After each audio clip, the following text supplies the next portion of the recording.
சொல்லாம விட்டது ஒரு செய்தி.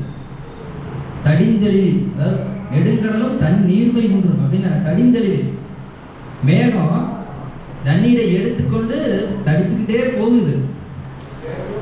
மழை நல்களின்னு வைங்கள, கடல்ல இருக்கிற தண்ணி தான் எடுத்துக்குது.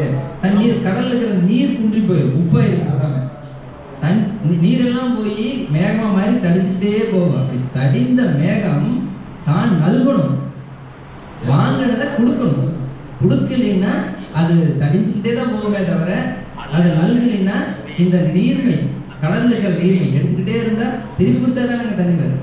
அப்ப நீங்க சொல்றது அந்த நல்கல் இருக்கிற சொல்லு ரொம்ப பொருத்தமா இருந்துச்சு, மிக பொருத்தமா இருந்துச்சு. ஐயா நீங்க தடிந்துன்னு சொல்லும்போது இந்த புத்தகத்தை நான் உங்களுக்கு காண்பிக்கவே இல்லை. தடிந்துங்கிறது காலையில் நீங்க சொல்ற பொருள் தான் சொல்றாரு.